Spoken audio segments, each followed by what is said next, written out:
Hello students, तो यहाँ पर हम लोग देखने के लिए जा रहे हैं क्लास 10th एनसीईआरटी का मैथ है और एक्सरसाइज यहाँ पर होने वाला है 3.7। प्रश्न संख्या देखेंगे चौथे नंबर का प्रश्न है। दो चर वाला रैखिक समीकरण से संबंधित प्रश्न है और देखेंगे इस प्रश्न को कैसे कर सकते हैं। लेकिन उससे पहले एक बार पढ़ेंगे और पढ़ करके पूरे प्रश्न के बारे में बात करेंगे। फिर पार्ट वाइज देखेंगे कि प्रश्न में कौन कौन सी बातें हैं और किस तरह से इस तरह के अगर दूसरे भी प्रश्न तुम्हारे सामने आए तो कैसे इन प्रश्नों को सॉल्व कर सकते हो।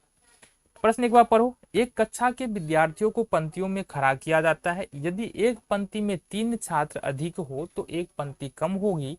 यदि एक पंक्ति में 3 छात्र कम हैं तो 2 पंक्तियां अधिक होगी। तो कक्षा में विद्यार्थियों की संख्या ज्ञात कीजिए। ये तुम्हारा प्रश्न है।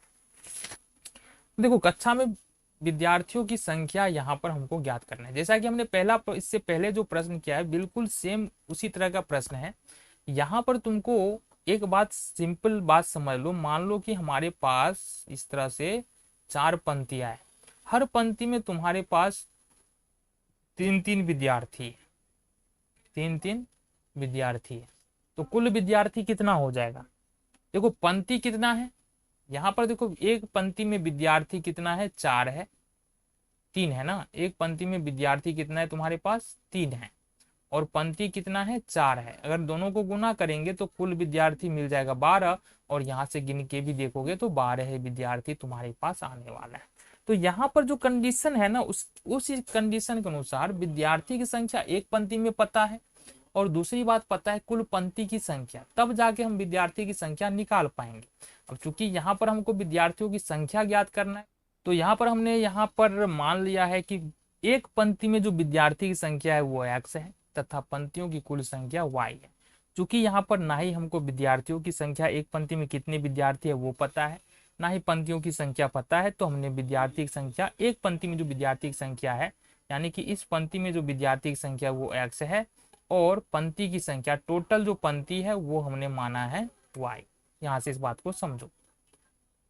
अब यहाँ पर अगर विद्यार्थी की संख्या x है, पंक्ति की संख्या y है, तो हमने विद्यार्थियों की संख्या, कुल विद्यार्थी की संख्या क्या निकाला था, एक पंक्ति में विद्यार्थी की संख्या उन्हें पंक्ति संख्या। तो कुल विद्यार्थी बराबर यदि हम लिखे यहाँ से कुल विद्यार्थी बराबर, ये कितना निकल के आ जाएगा, ये निकल के आएगा x गुने y, यानी कि एक पंक्ति में विद्यार्थी की संख्या गुने पंक्ति की संख्या, ये हो जाएगा हमारा xy।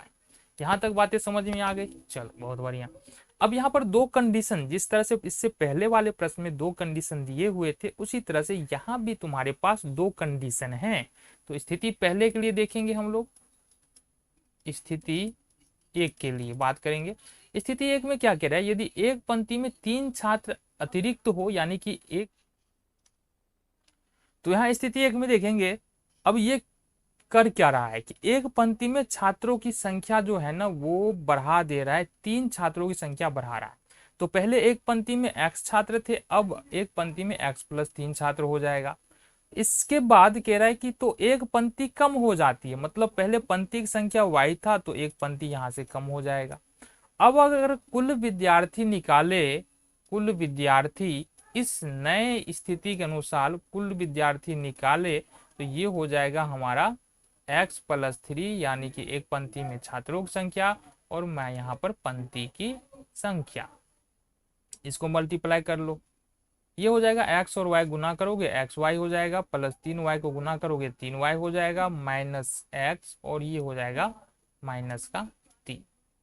अच्छा, एक बात यहाँ से बता दो, विद्यार्थी तो उतना ही है, विद्यार्थी तो घटा बढ़ा नहीं है, बस उसी विद्यार्थी को हमने पंक्ति में कम ज्यादा किया है।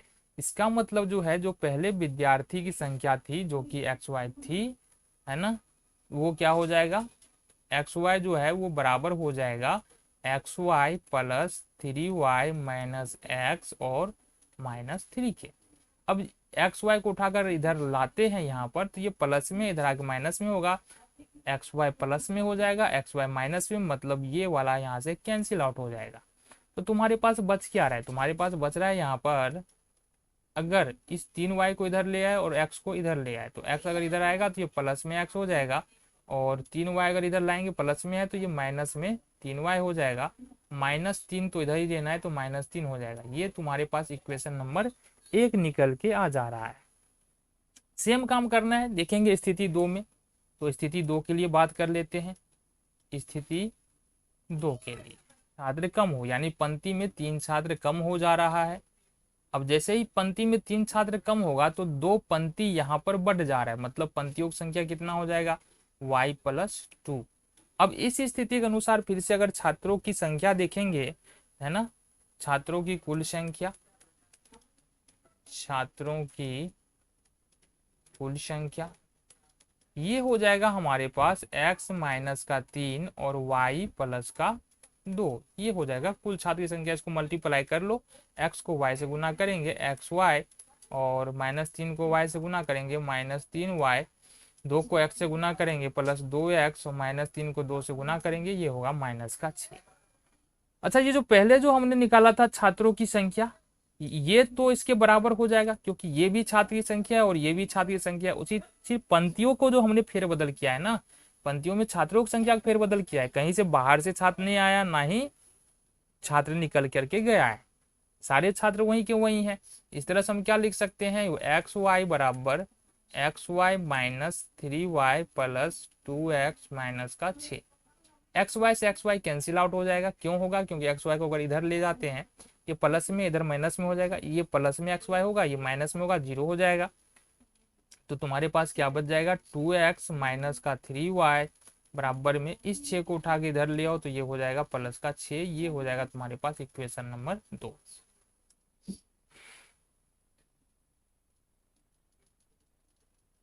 अब समीकरण 1 और 2 को सॉल्व करो तो तुम्हारा सॉल्यूशन यहां से निकल के आ जाएगा। देखो क्या लिखेंगे, समीकरण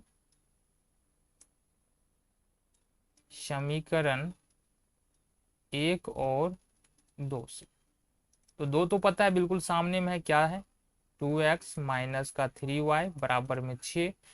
1 नंबर समीकरण क्या था, ये जरा हम देख ले, x - 3y बराबर -3, x ये हो जाएगा हमारा x - 3y बराबर -3। ये हमारा दोनों ही समीकरण है, ठीक है। इसको सॉल्व कर लेते हैं। सॉल्व करने के लिए क्या करना है, गुणांक यहाँ पर बराबर है, 3y दोनों माइनस में है, तो यहाँ पर क्या करना है, जोड़ना है। तो जोड़ देते हैं, यहाँ से जोड़ने के लिए घटाना है ना, क्योंकि चिन्ह दोनों का बराबर है y का और गुणांक सेम है, तो जोड़ना है। जोड़ने के लिए क्या करते हैं, ये जोड़ना नहीं घटाना है, घटाने के लिए क्या करते हैं, नीचे का चिन्ह बदल देते हैं, तो बदल दो, जो प्लस है उसको माइनस कर दो, माइनस है उसको प्लस करो। 3y से 3y कैंसिल आउट हो जाएगा, 2x में से x निकालेंगे, माइनस से x बराबर -9, माइनस से माइनस कैंसिल हो जाएगा, तो x का मान तुम्हारा निकल के आ गया 9। x का मान समीकरण 1 या 2 किसी में भी रख सकते हैं, तो x का मान समीकरण 1 में रख दो।